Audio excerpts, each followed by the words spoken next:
ये lecture series में आज समझने का प्रयास करेंगे कि भारतीय संविधान या दुनिया के किसी भी अन्य संविधान को जीवंत दस्तावेज क्यों कहा जाता है। Why constitution is called a living documents. अब देखेंगे कि संविधान की जो व्याख्या है वो समय के साथ बदलती रहती है।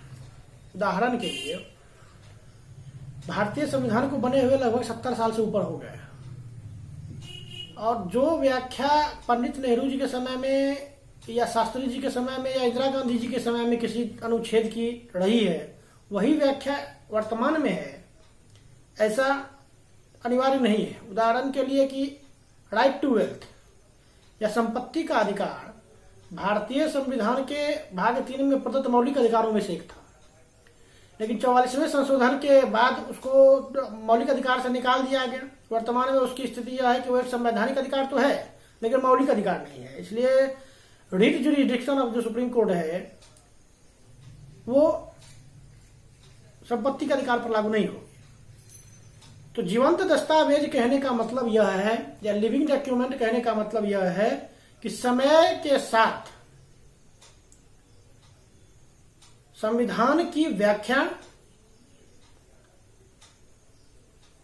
संविधान व्याख्या के लिए ओपन है, चाहे राजनीतिक वर्ग हो या न्यायिक अधिकारी हो, माननीय न्यायाधीश महोदय हो,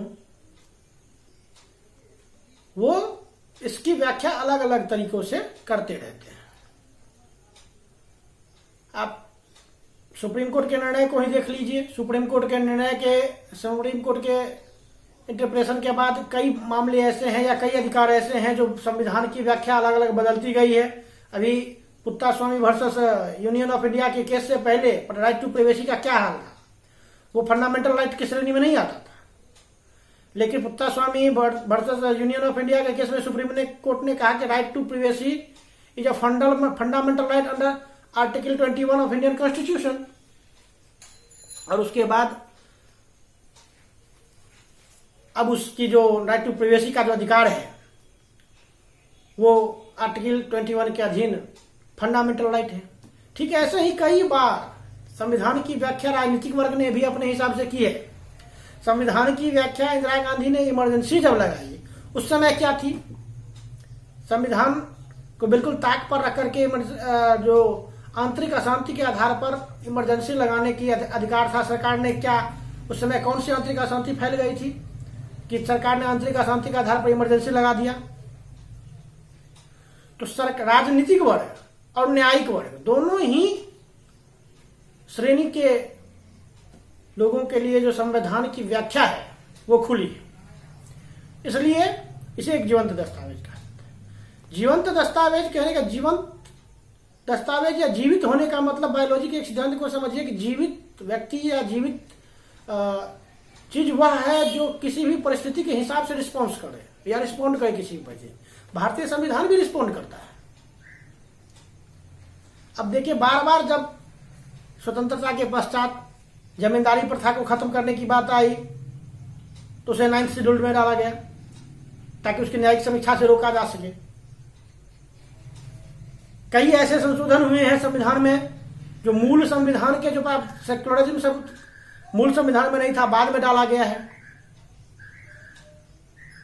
प्रस्तावना में संशोधित किया गया, 42वां संशोधन में डाला गया सेक्युलरिज्म शब्द को। तो विभिन्न परिस्थितियों में इंडियन कॉन्स्टिट्यूशन भी रिस्पॉन्ड करता है। That's why it is called a living documents. और दूसरा चीज है कि जो व्याख्या है वो समय के साथ बदलती रहती है, क्योंकि स्थितियां जो 1947 में थी संविधान निर्माताओं के समक्ष वो वर्तमान सरकार के समक्ष हो ऐसा आवश्यक नहीं है। तो इसलिए जो है इंटरप्रिटेशन, संविधान का जो इंटरप्रिटेशन बार बार बदलता रहा है। सुप्रीम कोर्ट ने भी समय के साथ अपने फैसले बदले हैं। अपने ही निर्णय जो कुछ दिनों पहले दिया गया, बाद में सुप्रीम कोर्ट उस निर्णय को खारिज करके कुछ और नया निर्णय लाया। अब कोलिजियम पर डाली सुप्रीम कोर्ट की जो जज की नियुक्ति की व्यवस्था है, उसमें कॉलेजियम प्रणाली को देख लीजिए। सुप्रीम कोर्ट पहले न्यायाधीश के मामले में, दूसरे न्यायाधीश वाले मामले में क्या फैसला दिया है, दोनों ही बार व्याख्या अलग अलग की गई है। तो जीवंत दस्तावेज कहने का मेन मोटो यह है, या मेन उद्देश्य यह है, या मेन कारण यह है कि यह जो वर्तमान स्वरूप है वो आज से 50 साल के बाद होगा, यह आवश्यक नहीं है। बेसिक स्ट्रक्चर जो है संविधान का, उसको रखते हुए संविधान की व्याख्या अलग भी हो सकती है आज से 10, 20, 50 सालों के बाद। और ऐसा ही हुआ है 1947 से लेकर आज तक, आप देख लीजिए। तो आशा करते हैं कि जीवंत दस्तावेज भारतीय संविधान को क्यों कहा जाता है, यह आपके समझ में आ गया हो।